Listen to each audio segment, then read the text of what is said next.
आज आपका स्वागत है स्टडी हब लेट्स क्रैक के यूट्यूब चैनल पर। तो मैं चैप्टर 15 का एक्सप्लेनेशन प्रोवाइड करने वाला हूँ जो कि डीएवी क्लास 8 के स्टूडेंट्स के लिए है।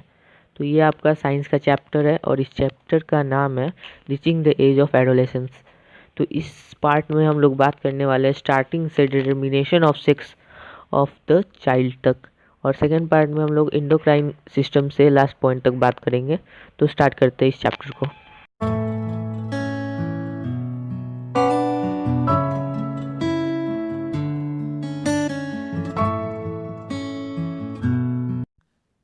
तो जो लिविंग ऑर्गेनिज्म होते हैं वो सभी रिप्रोड्यूस करते हैं, जिनकी वजह से क्या होता है कि उनका नंबर इंक्रीज़ करता है और उनके स्पीसीज़ जो है वो मेंटेन में रहते हैं। स्पीसीज़ मेंटेन में रहने का मतलब ये हुआ कि अगर वो लोग रिप्रोड्यूस नहीं करेंगे तो उनका जो स्पीसीज़ है वो धीरे धीरे ख़त्म हो जाएगा। तो उसी को बनाए रखने के लिए, अपने स्पीसीज़ को अर्थ पे बनाए रखने के लिए वो लोग रिप्रोड्यूस करते हैं। Most of the living organism जो है, अधिकतर लिविंग ऑर्गेनिज्म जो है वो एक डिफिनिट एज के बाद, सर्टेन एज के बाद ही रिप्रोड्यूस करना स्टार्ट करते हैं। ये नहीं है कि कोई 5-6 साल का बच्चा है और वो रिप्रोड्यूस कर सकता है, ऐसा नहीं है। कोई डिफिनिट एज होता है, उसके बाद ही कोई भी इंडिविजुअल रिप्रोड्यूस करना स्टार्ट करता है। जो ह्यूमन बींग्स होते हैं उनमें 3 स्टेजेस होते हैं। पहला स्टेज होता है चाइल्डहुड का, दूसरा स्टेज होता है एडल्टहुड का, और तीसरा स्टेज जो होता है वो होता है ओल्ड एज का। तो हम लोग का जो अब चैप्टर है एडोलेसेंस का, अब वो टॉपिक हम लोग को स्टार्ट करना है।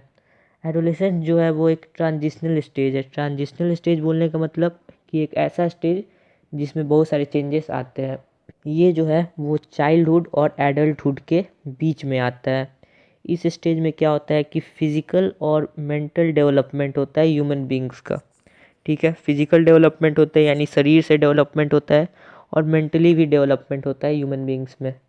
ये जो एडोलेसेंस है वो एक लैटिन वर्ड से डिराइव किया गया, यानी कि लिया गया है, जिसको हम लोग बोलते हैं एडोलेशर, जिसका मतलब होता है टू ग्रो इनटू मैच्योरिटी, यानी मैच्योर होना। यहाँ पर एक ग्राफ दिया हुआ है, जैसे कि देख सकते हैं यहाँ पर एज दिया हुआ है नीचे साइड में, और यहाँ पर मास दिया हुआ है। ओके, तो यहाँ पर पहला जो स्टेज है फॉइटस, दूसरा स्टेज है चाइल्डहुड का, तीसरा स्टेज है एडोलेंस का, और चौथा स्टेज है एडल्टहुड का। ओके, तो यहाँ पे देख सकते हैं कि जो मास है वो एडल्टहुड से पहले जो आपका एडोलेसेंस का एज दिया हुआ है यहाँ पर सबसे ज़्यादा बढ़ रहा है। ओके, तो इस स्टेज में आपका मास बहुत जल्दी जल्दी बढ़ता है, उसके साथ साथ जो आपका हाइट होता है वो भी बहुत जल्दी जल्दी बढ़ता है। तो जो एडोलेसेंस का एज होता है वो रैपिड डेवलपमेंट का एज होता है, और इस एज में हम लोग सेक्सुअली मैच्योर होते हैं। ठीक है, यहाँ पर आगे बताया गया कि इस स्टेज में क्या होता है कि हम लोग अपने आप को पहचानना स्टार्ट कर देते हैं, रिकॉग्नाइज करना स्टार्ट कर देते हैं, और उसके साथ साथ पर्सनल वैल्यूज़ को भी डिफाइन करना स्टार्ट कर देते हैं। इसका मतलब क्या हुआ कि हम लोग अपने फ्यूचर के बारे में सोचना स्टार्ट कर देते हैं, और बहुत सारे वैल्यूज़ हम लोग के अंदर इनकलकेट होती है, यानी कि हम लोग के वैल्यूज़, बहुत सारी वैल्यूज़ हम लोग के अंदर आती है जो हम लोग को फ्यूचर में भी मदद करती है। जो एक एडोलेसेंस का एज होता है उसमें हम लोग किसी को भी बच्चा नहीं बोल सकते और ना ही उसको एडल्ट बोल सकते हैं। ये जो स्टेज होता है वो 12 से 18 साल के बीच का होता है ह्यूमन बींग्स में। जो इनिशियल फेज होता है एडोलेंस का, यानी कि जो शुरुआती फेज होता है एडोलेंस का, उसमें बॉडी में बहुत सारे चेंजेस आते हैं। इसमें क्या है कि जो एडोलेसेंस में जो पीपल है, यानी कि जिसका एज 12 से 18 ईयर्स के बीच का है, वो बहुत ही अच्छे से इसको पहचान पाता है कि उसमें बहुत सारे चेंजेस आ रहे हैं, फिजिकल चेंजेस आ रहे हैं।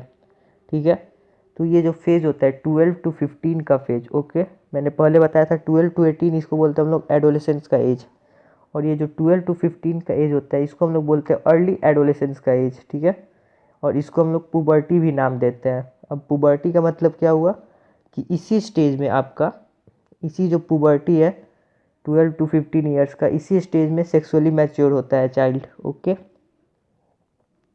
पुबर्टी जो है वो कुछ सालों तक रहता है, और इसमें क्या होता है कि बहुत ही जल्दी जल्दी फिज़िकल ग्रोथ होता है, उसके साथ साथ साइकोलॉजिकल चेंजेस भी आते हैं। साइकोलॉजिकल चेंजेस बोलने का मतलब बिहेवियर में कुछ चेंजेस आता है। ठीक है, तो ये जो होता है वो बहुत जल्दी जल्दी आपको देखने को मिल जाता है पुबर्टी के टाइम पे। इसमें क्या होता है कि ये जो फिज़िकल ग्रोथ है और ये जो साइकोलॉजिकल चेंजेस है, इन्हीं दोनों की वजह से सेक्सुअली मैच्योर बनता है चाइल्ड। अब सेक्सुअली मैच्योर बनने का मतलब क्या हुआ कि वो जो बंदा है वो कैपेबल हो जाता है रिप्रोडक्शन करने के लिए। ये जो पुबर्टी है वो लैटिन वर्ड से डिराइव किया गया यानी कि लिया गया है, जो कि है पुबर्टस। पुबर्टस का मतलब होता है एज ऑफ मैनहुड, यानी मैनहुड का टाइम। ओके, मैनहुड का टाइम यानी कि बच्चे पैदा करने का समय को हम लोग बोलते हैं मैनहुड का टाइम। आगे देखते हैं। तो एवरेज जो ऑनसेट होता है पुबर्टी का, यानी कि एवरेज जो स्टार्टिंग होता है पुबर्टी का, वो गर्ल्स में 10 ईयर्स होता है और बॉयज़ में 12 ईयर्स होता है। लेकिन ऐसा नहीं है कि हमेशा सभी बॉयज़ में सभी गर्ल्स में उतने ही एज पे होगा। यहाँ पर एवरेज बताया गया है। किसी में ये 12.5 साल पे, 13 साल पे भी स्टार्ट हो सकता है, या फिर 10.5 साल पे भी स्टार्ट हो सकता है। ये सब किस पे डिपेंड करता है? हेरिडिटी मटेरियल पे डिपेंड करता है। यानी कि जो पेरेंट्स से हम लोग के पास डीएनए आता है, बच्चे में जो डीएनए जाता है उस पे डिपेंड करता है कि वो कैसा है। ठीक है, और उसके साथ साथ कुछ इन्वायरमेंटल फैक्टर्स भी उसको डिटरमाइन करते हैं, इन्फ्लुएंस करते हैं पुबर्टी के टाइम को। वो है आपका डाइट और एक्सरसाइज। अच्छा डाइट, अच्छा एक्सरसाइज होगा तो आपको वो पुबर्टी के टाइम पे हेल्प करेगा, आपके ग्रोथ में हेल्प करेगा। ओके, अब यहाँ पर हम लोग का मिल जाता है चेंजेस एट पुबर्टी। पुबर्टी में कौन कौन से चेंजेस आते हैं? तो पहला जो चेंज है वो है change increase in height. Height जो है वो बहुत तेज़ी से बढ़ता है, बहुत ही तेज़ी से। इसमें क्या है कि जो पुबर्टी का ऑनसेट होता है, यानी कि जो स्टार्टिंग होता है, उसमें हम लोग बहुत ही ड्रामेटिक और सडन चेंज देखते हैं अपने हाइट और वेट में। यानी कि हाइट जो है वो बहुत तेज़ी से बढ़ने लगता है और जो वेट है वो भी बहुत तेज़ी से इंक्रीज़ करता है पुबर्टी के स्टार्टिंग समय में। इसमें क्या होता है कि जो बॉडी प्रोपोर्शन है उसमें भी बहुत सारे चेंजेस आते हैं। बॉडी प्रोपोर्शन में चेंज आने का मतलब कि कुछ पार्ट जो है वो थोड़े लंबे हो जाते हैं, कुछ पार्ट उतने ही रहते हैं। तो ऐसे बॉडी प्रोपोर्शन में चेंजेस आते हैं। ठीक है, तो यहाँ पे बताया गया कि जो आर्म्स और लेग्स होती है वो जल्दी ग्रो करती है पुबर्टी के टाइम पे as compare to other parts of the body. दूसरे पार्ट जो होते हैं वो उतना ही रहता है, लेकिन जो आर्म्स और लेग्स होती है वो जल्दी जल्दी बढ़ना शुरू कर देती है पुबर्टी के टाइम पे। इससे क्या होता है कि डिसप्रपोर्शनेट साइज़ हम लोग को लगता है, यानी कि एकदम प्रोपोर्शन में साइज़ नहीं लगता है, कुछ बिगड़ा हुआ लगता है और वो हम लोग को ऑकवर्ड लगता है। लेकिन ये जो ऑकवर्डनेस होता है ये पुबर्टी के ख़त्म होने के साथ ख़त्म हो जाता है। यानी कि जब हम लोग फुल्ली ग्रो हो जाते हैं तब ये जो ऑकवर्डनेस होता है, यानी कि बड़ा जो हम लोग का आर्म होता है, बड़ा लेग होता है, वो ख़त्म हो जाता है। होता क्या है कि जो आर्म्स और लेग है वो सब तो बड़े हो जाते हैं, और जब पुबर्टी ख़त्म हो जाता है तो उसके साथ साथ जो हम लोग के बाकी का पार्ट है वो सब भी उतने साइज़ का हो जाता है, जिसकी वजह से अब ऑकवर्डनेस नहीं लगता है। गर्ल्स में जो है ये एज बढ़ने का, यानी कि हाइट बढ़ने का जो होता है वो 11 to 13 ईयर्स का होता है, और बॉयज़ में यही 13 to 15 ईयर्स का होता है। ओके, सेकेंड पॉइंट देखते हैं। सेकेंड पॉइंट है change in the size of heart and lungs. यानी हार्ट और लंग्स का जो साइज़ है उसमें चेंजेस आता है। अब होता क्या है, हार्ट्स और लंग्स जो है वो सबका साइज़ में चेंजेस आता है, और जो ये जो है हार्ट और लंग्स का जो चेंजेस होता है, वैसे तो ये अंदर होता है हम लोग के बॉडी के, इसीलिए हम लोग इसको देख नहीं पाते हैं, लेकिन वो इक्वली इम्पॉर्टेंट है। जैसे कि हम लोग का बाहर का चेंजेस आता है उतना ही इम्पॉर्टेंट ये जो है अंदर का भी चेंजेस होता है। तो जो हार्ट होता है उसका जो डायमीटर होता है वो इंक्रीज़ कर जाता है 50%। ठीक है, और उसके साथ साथ जो वेट होता है वो भी 2 गुना हो जाता है पहले के मुकाबले। जो हम लोग का लंग्स होता है उसका साइज़ बढ़ जाता है और उसमें हवा लेने का कैपेसिटी भी बढ़ जाता है। तीसरा पॉइंट देखते हैं, change in body shape. Body के शेप में चेंजेस आना स्टार्ट हो जाता है। इसमें क्या होता है कि बहुत सारे चेंजेस आते हैं हम लोग के शेप और साइज़ में बॉडी के। ये जो है ये बॉयज़ में अलग होते हैं और गर्ल्स में अलग होते हैं, और कुछ कुछ चेंजेस जो है वो दोनों में सेम भी होते हैं। फोर्थ पॉइंट देखते हैं, चेंज इन वॉइस। वॉइस में चेंज आता है, आवाज़ में चेंज आता है। लैरिंग्स, जिसको हम लोग वॉइस बॉक्स बोलते हैं, वो हम लोग के थ्रोट में प्रेजेंट होता है। थ्रोट यानी कि ये वाला जो जगह देख रहे हैं गले में, इसको हम लोग थ्रोट बोलते हैं, यहीं पे प्रेजेंट होता है। ये एक ट्यूब लाइक स्ट्रक्चर होता है, ट्यूब होता है जो कि कार्टिलेज से बना हुआ होता है, यानी कि हड्डियों का कुछ समूह होता है उससे बना हुआ होता है। लैरिंक्स जो होता है उसके ही वजह से हम लोग को कैरेक्टरिस्टिक पिच मिलता है, जो कि अलग अलग इंडिविजुअल में अलग अलग होता है। जैसे कि किसी का आवाज़ अलग होता है, दूसरे का आवाज़ अलग होता है, ऐसा किसकी वजह से होता है? ये लैरिंक्स के ही वजह से होता है। पुबर्टी से पहले क्या होता है कि जो लैरिंक्स होता है वो छोटा होता है, और जो वोकल कॉर्ड होता है, वोकल कॉर्ड जो होता है वो लैरिंक्स के अंदर ही होता है, ओके, स्टार्टिंग में। तो जो वोकल कॉर्ड होता है वो भी पतला होता है, शॉर्ट होता है, छोटा होता है और थीन होता है, यानी पतला होता है। इसीलिए जो चाइल्ड का आवाज़ होता है, बच्चा का आवाज़ होता है, उसका हाई पिच होता है, यानी कि उसका फ्रीक्वेंसी ज़्यादा होता है।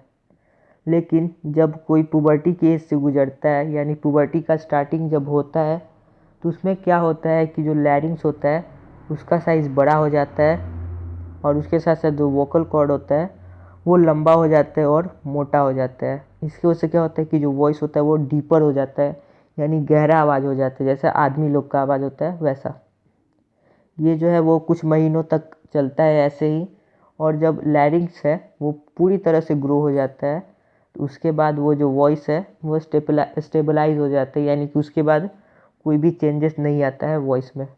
जब लैरिंक्स है वो ग्रो करता है, बहुत ज़्यादा ग्रो कर जाता है पुबर्टी के टाइम पे, तो उसकी वजह से क्या होता है कि उसके थ्रोट जो है उसके फ्रंट में एक कुछ एडम एप्पल दिखाई देता है, एडम्स एप्पल दिखाई देता है। देखिए यहाँ पर जो थ्रोट है, गला का ये जो हिस्सा है, यहाँ पर एक निकला हुआ कुछ दिखाई दे रहा है, इसको हम लोग एडम्स एप्पल बोलते हैं। तो ये दरअसल क्या होता है, ये आपका लैरिंग्स ही होता है, जो कि थोड़ा सा बड़ा हो गया होता है, इसीलिए वो बाहर की तरफ निकल जाता है। लैरिंग जो है वो ज़्यादा ग्रो करता है बॉयज़ में, और गर्ल्स में ये कम ग्रो करता है। इसीलिए जो एडम्स एप्पल होता है वो बॉयज़ में हम लोग को आगे की तरफ निकला हुआ भी कभी कभी दिखाई देता है। डू यू नो देखते हैं, what makes the voice, voice जो है वो कैसे बनता है। जब हम लोग बोलते हैं तो एयर जो है, आवाज़, एयर जो है यानी कि हवा जो है वो हम लोग के लंग्स के द्वारा खींचा जाता है, यानी कि हम लोग का लंग्स जो है वो हवा को खींचता है अपने अंदर, जिसकी वजह से क्या होता है कि वोकल कॉर्ड जो होता है वो वाइब्रेट करता है, और जब वाइब्रेशन होगा तो साउंड प्रोड्यूस होगा। ये तो सिंपल सा बात है। तो जब वोकल कॉर्ड वाइब्रेट करता है तो उसकी वजह से साउंड प्रोड्यूस होता है, जो कि हम लोग सुनते हैं। ये क्या होता है कि जो मेल का वोकल कॉर्ड होता है वो लंबा होता है, और फीमेल का जो वोकल कॉर्ड होता है वो छोटा होता है। इसीलिए दोनों के पिच में डिफरेंस होता है, यानी कि दोनों का फ्रीक्वेंसी अलग अलग होता है। फीमेल का हाई फ्रीक्वेंसी होता है और मेल का जो होता है वो लो फ्रीक्वेंसी होता है।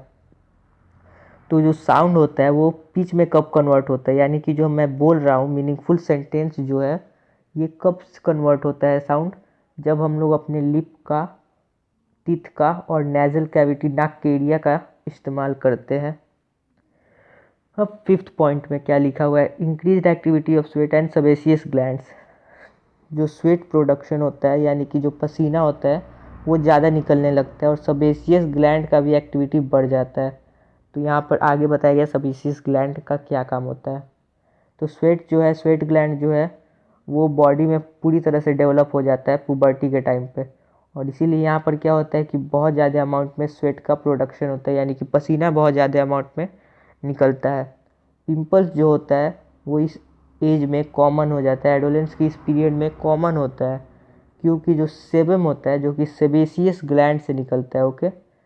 सेबेशियस, यहाँ पर दिखाता हूँ, सेबेशियस जो ग्लैंड है वो एक लिक्विड टाइप का प्रोड्यूस करते हैं, जिसको हम लोग बोलते हैं सेबम। सेबम का अगर ज़्यादा प्रोडक्शन होता है उसकी वजह से क्या होता है, पिंपल्स हो जाता है। सेबम के ज़्यादा प्रोडक्शन की वजह से पिंपल्स हो जाते हैं। अब देखते हैं सेक्सुअल डेवलपमेंट के बारे में। तो पहला इसमें पॉइंट बताया गया, development of sex organ. Sex organ का डेवलपमेंट होता है तो ड्यूरिंग प्यूबर्टी, पुबर्टी के टाइम पे क्या होता है कि फिजिकल और सेक्सुअल डेवलपमेंट होता है, जो कि किसी में ज़्यादा होता है और किसी में कम होता है एक ही टाइम पे। जो सेक्स ऑर्गन्स होते हैं बॉयज़ में और गर्ल्स में, वो डेवलपिंग स्टेज में अपना होते हैं पुबर्टी के टाइम पे, और पुबर्टी के टाइम पे वो लोग पूरी तरह से डेवलप भी हो जाते हैं। टेस्टिस जो है बॉयज़ में वो सभी मैच्योर हो जाता है, टेस्टिस जो है वो मैच्योर हो जाते हैं और सेबम का प्रोडक्शन करना स्टार्ट कर देता है। अब सेबम क्या होता है ये आप लोग सोच रहे होंगे, क्योंकि जो हम लोग का टेस्टिस है वो दरअसल स्पर्म को प्रोड्यूस करता है। तो जब स्पर्म जो है वो आगे की तरफ से गुजरता है निकलने के लिए नीचे, वहाँ तक पहुँचने में बहुत सारे ग्लैंड से बहुत सारे जूसेस को ले लेता है अपने साथ। तो जब वो बहुत सारे ग्लैंड से बहुत सारे जूसेस को ले लेता है तो अब उसको हम लोग टेस्टिस नहीं बोलते, सेवम बोलते हैं। अब आगे देखते हैं गर्ल्स में क्या होता है कि जो रिप्रोडक्टिव ऑर्गन होता है वो भी मैच्योर हो जाता है, स्ट्रेटन हो जाता है। जो ओवरी होता है वो बड़ा हो जाता है और ओवा का प्रोडक्शन करना स्टार्ट कर देते हैं, यानी कि एग का प्रोडक्शन करना स्टार्ट कर देता है। ये जो ओवरी है वो मैच्योर ओवा को प्रोड्यूस करता है, रिलीज़ करता है, यानी कि जो एग जो है वो मैच्योर हो चुका है उसको रिलीज़ करता है। और इसी स्टेज में, इसी फेज में मंथली मेंस्ट्रुएशन साइकिल स्टार्ट होता है। अब मेंस्ट्रुएशन साइकिल क्या होता है कि जो फीमेल में ब्लड निकलने का जो केस होता है उसी को हम लोग मेंस्ट्रुएशन साइकिल बोलते हैं। इसके बारे में आपको थोड़ी देर में ही पढ़ने को मिल जाएगा। अब आगे देखते हैं। उसके बाद है development of secondary sexual characters. जो सेकेंडरी सेक्सुअल कैरेक्टर्स होते हैं उनका डेवलपमेंट होना स्टार्ट हो जाता है, यानी कि बॉयज़ में देखते होंगे दाढ़ी मूछाना, तो ये जो है ये एडोलेसेंट के टाइम पर स्टार्ट हो जाता है। तो यहीं पे बताया गया है कि जो डेवलपमेंट होता है सेकेंडरी सेक्सुअल कैरेक्टर का वो इस स्टेज में, यानी कि एडोलेसेंट के स्टेज में स्टार्ट हो जाता है। बॉयज़ में क्या होता है कि जो पुपिक रीजन होता है, यानी कि जो यूरेथ्रा के ऊपर वाला रीजन होता है, वहाँ पर हेयर आना स्टार्ट हो जाता है और फेस पर हेयर आना स्टार्ट हो जाता है। गर्ल्स में क्या होता है कि उनका जो ब्रेस्ट होता है वो डेवलप होना स्टार्ट हो जाता है और उसके साथ साथ उनके भी जो पुपिक रीजन होता है वहाँ पर भी हेयर्स आना स्टार्ट हो जाते हैं। उसके बाद क्या होता है कि जो बॉडी में हेयर्स होते हैं, जैसे कि पैर में होता है, हाथ में होता है, तो उन जगह पर जो हेयर्स होते हैं वो प्रोमिनेंट बन जाते हैं, यानी कि अब उसको हटाया नहीं जा सकता। ऐसे हेयर्स वहाँ पर अब बन जाते हैं। पहले क्या होता है कि बचपन में कुछ कुछ जगह पर हेयर को जो है हटा दिया जाता है। अब जो है उस बचपन में तो वो फिर से अब हेयर नहीं आते, लेकिन इस स्टेज में अगर इस हेयर को हटाया जाए तो वो बाद में फिर से हेयर आएगा, ऐसा हो जाता है। उसके बाद है change in hormonal balance. Hormones के बैलेंस में चेंजेस आते हैं। हार्मोन्स जो होते हैं वो क्या होते हैं, सबसे पहले ये समझ लेते हैं। हार्मोन जो होते हैं वो केमिकल्स होते हैं जिनका अलग अलग काम होता है, जो कि ग्लैंड्स के द्वारा निकाले जाते हैं, सेक्रेट किए जाते हैं। तो इस स्टेज में क्या होता है, एडोलेसेंट के स्टेज में क्या होता है कि बहुत सारे हार्मोन्स जो होते हैं वो निकलना स्टार्ट हो जाते हैं, जो कि पहले नहीं सेक्रेट होते थे, लेकिन एडोलेसेंट के एज में निकलना स्टार्ट हो जाते हैं। और बहुत सारे हार्मोन्स जो है वो ज़्यादा अमाउंट में निकलना स्टार्ट हो जाते हैं। उसकी वजह से क्या होता है कि हार्मोनल बैलेंस में चेंजेस आता है। ओके, देखते हैं यहाँ पे क्या होता है आगे। बहुत सारे चेंजेस आते हैं एडोलेसेंट के टाइम पे, जो कि हार्मोन्स के द्वारा कंट्रोल किए जाते हैं। हार्मोन्स क्या होते हैं, केमिकल्स होते हैं जो कि सेक्रेट किए जाते हैं, यानी कि प्रोड्यूस किए जाते हैं इंडोक्राइन ग्लैंड्स के द्वारा। इंडोक्राइन ग्लैंड्स क्या होते हैं कि ऐसे ग्लैंड्स होते हैं जो कि हमारे बॉडी के अंदर होते हैं, जैसे कि लीवर हो गया, पिट्यूटरी ग्लैंड हो गया, ये सब हम लोग के बॉडी के अंदर जो ग्लैंड्स है इसको हम लोग इंडोक्राइन ग्लैंड्स बोलते हैं। तो जो हार्मोनल बैलेंस होता है वो एडोलेसेंट के टाइम पे स्ट्रांगली शिफ्ट करता है एडल्ट स्टेज में। इसका मतलब क्या हुआ कि जो एडोलेसेंट के टाइम पे हार्मोनल बैलेंस में चेंजेस आते हैं वैसा ही चेंज हम लोग के एडल्टहुड में भी होता है। और एडल्टहुड तक पहुंचने के लिए ये जो हार्मोन्स है जो कि हम लोग के एडोलेसेंट के टाइम पे आया है, बहुत सारे चेंजेस, वो हम लोग को मदद करता है एडल्टहुड तक पहुंचने के लिए। उसके बाद क्या है कि ये जो है हार्मोनल बैलेंस वो स्टार्ट होता है पिट्यूटरी ग्लैंड के साथ। पिट्यूटरी ग्लैंड जो है, पिट्यूटरी ग्लैंड जो कि हम लोग के ब्रेन में होता है। ओके, तो यहाँ पे बताया गया कि जो पिट्यूटरी ग्लैंड होता है वो हार्मोन प्रोड्यूस करता है जो कि टेस्टोस्टेरोन नाम के हार्मोन को इन्फ्लुएंस कर देता है, यानी कि उसका प्रोडक्शन बढ़ा देता है। टेस्टोस्टेरोन क्या है, जो टेस्टिस होता है बॉयज़ में, वो दरअसल एक ग्लैंड है और वो क्या सेक्रेट करता है, टेस्टोस्टेरोन नाम का हार्मोन सेक्रेट करता है, जो कि पिट्यूटरी ग्लैंड की वजह से उसका प्रोडक्शन बढ़ जाता है, जो कि एडोलेसेंट के टाइम पर होता है। और उसके साथ साथ बताया गया है कि गर्ल्स में क्या होता है कि जो इस्ट्रोजेन होते हैं, इस्ट्रोजेन नाम का और प्रोजेस्टेरोन नाम का हार्मोन सेक्रेट होता है जो कि ओवरी से होता है। और ये भी किसकी वजह से इसका प्रोडक्शन बढ़ता है, पिट्यूटरी ग्लैंड से निकले हुए हार्मोन की वजह से। ये जो हार्मोन होते हैं वो बॉडी में रिलीज होते हैं, या फिर बोला जाए तो बॉडी का जो ब्लड होता है, ब्लड सर्कुलेशन होता है, तो ब्लड में जाकर वो लोग मिक्स हो जाते हैं। और उसकी वजह से क्या होता है कि जो सेक्स ऑर्गन होते हैं यानी गोनैल्ड होते हैं, उसका मैच्योरेशन में यानी कि मैच्योर बनाते हैं उन सबको। ओके, जो सेक्स ऑर्गन्स होते हैं उसको मैच्योर बनाते हैं। ब्लड में जो ये सब हार्मोन्स मिल जाते हैं, जैसे कि कौन कौन से हार्मोन, टेस्टोस्टेरोन नाम का हार्मोन बॉयज़ में, और गर्ल्स में कौन सा, एस्ट्रोजन और प्रोजेस्टेरोन नाम का हार्मोन जब मिल जाता है तो वो सेक्स ऑर्गन को मैच्योर बनाता है। उसके बाद है reproductive phase in human being. Human beings में कितने साल से कितने साल तक के बीच में रिप्रोडक्शन होता है, कैसे कैसे होता है, ये सब हम लोग को अब इसमें पढ़ना है। तो ह्यूमन बींग्स जो होते हैं वो कैपेबल हो जाते हैं रिप्रोडक्शन के लिए जब जो टेस्टिस होता है बॉयज़ में और जो ओवरी होता है वो लोग अपने अपने गैमेट्स प्रोड्यूस करना स्टार्ट कर देते हैं। यानी कि जो टेस्टिस होता है वो स्पर्म और जो ओवरी होता है वो ओवा यानी कि एग का प्रोडक्शन करना स्टार्ट कर देता है। तो उसका मतलब बोल सकते हैं कि ये जो बॉय है या गर्ल है वो सब रिप्रोडक्शन के लिए अब कैपेबल बन गए हैं। आगे देखते हैं, जो मेल का रिप्रोडक्शन के लिए जो गैमेट्स होते हैं वो ज़्यादा टाइम तक रहते हैं as compare to female.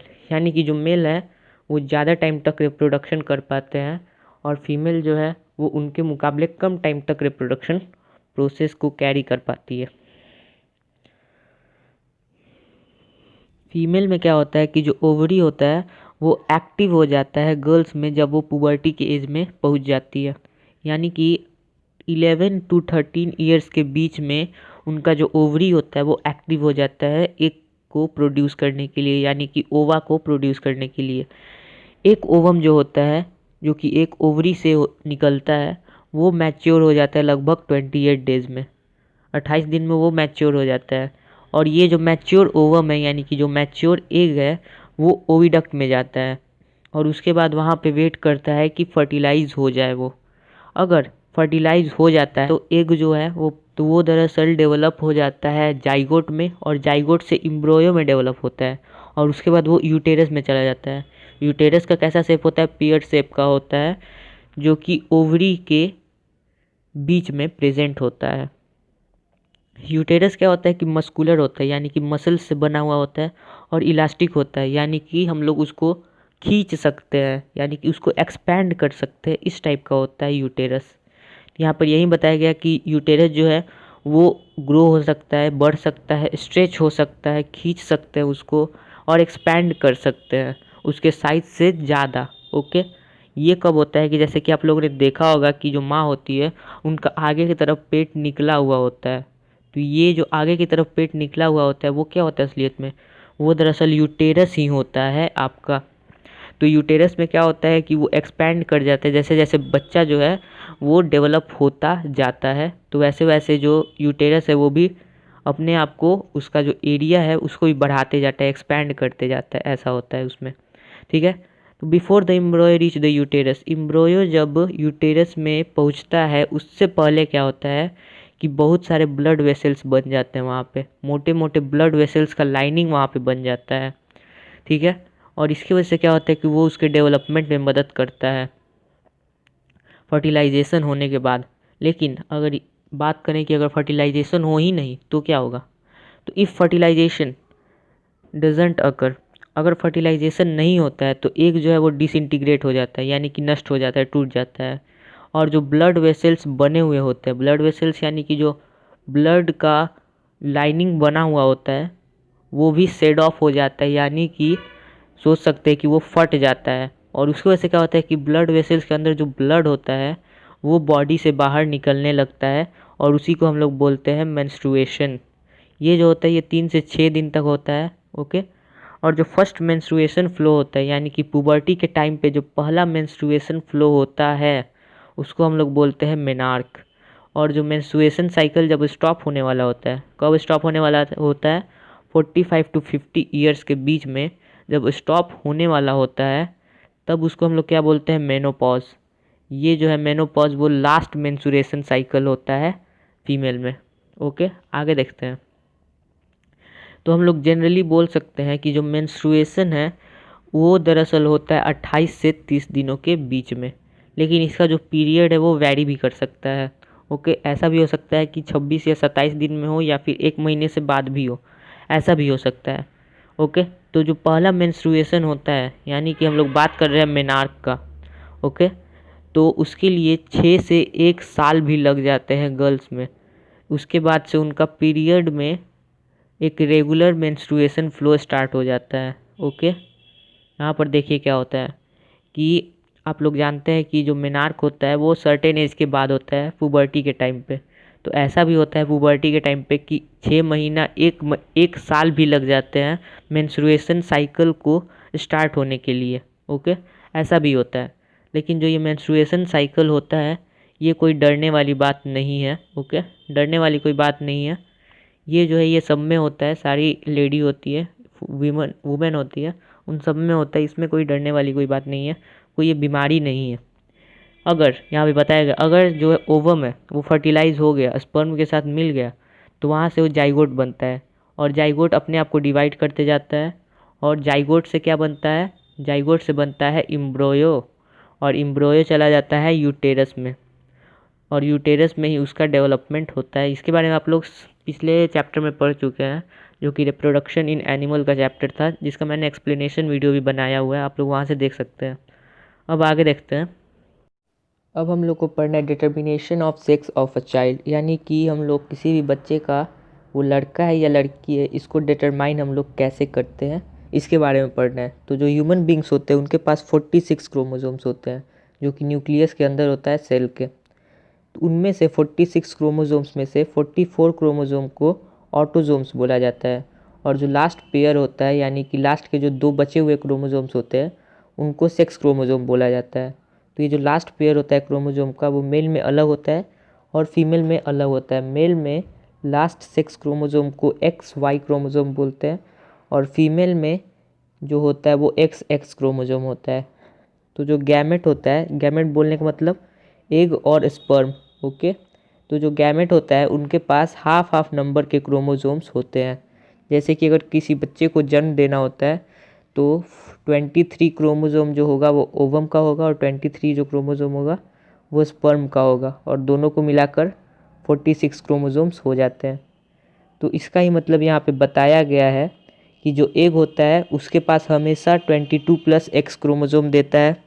Okay, और जो स्पर्म होता है वो तो 22+X देगा या फिर 22+Y देगा क्रोमोसोम बच्चे को बनाने के लिए। ओके, तो 22+X या 22+Y ये कैसे हुआ? देखिए यहाँ पर XX क्रोमोसोम है जो कि लेडी के लिए यानी कि फीमेल के लिए है, जो कि ओवम से होता है, तो इसीलिए यहाँ पर ये X देती है। और उसके बाद जो मेल होते हैं उनके पास XY क्रोमोसोम्स होते हैं, सेक्स क्रोमोसोम्स, तो इसलिए ये 22+X देते हैं या फिर 22+Y देते हैं। ओके, अब आगे देखते हैं। फर्टिलाइजेशन के टाइम पे क्या होता है कि जो एग होता है उसके पास 22+Y क्रोमोसोम से वो फ्यूज़ करता है या फिर 22+X क्रोमोसोम के साथ फ्यूज़ करता है। ओके, तो जब वो 22+Y क्रोमोसोम के साथ फ्यूज़ करता है तो मेल चाइल्ड का बॉर्न होता है, मेल चाइल्ड जो होता है वो फॉर्म होता है। और जब वहीं कि 22+X क्रोमोसोम वाले स्पर्म के साथ फ्यूज़ करता है तो वो फीमेल चाइल्ड में जन्म लेता है। ठीक है, इसी से हम लोग को समझ में आ जाता है कि कौन जिम्मेवार होता है, फादर जिम्मेवार होता है या मदर जिम्मेवार होती है किसी भी चाइल्ड के सेक्स के लिए, यानी कि लड़का है या लड़की है उसके लिए। तो हम लोग का चैप्टर यहीं पे कंप्लीट हुआ। Thanks for watching, like comment subscribe कर दीजिएगा। ओके, नेक्स्ट वीडियो में मिलते हैं।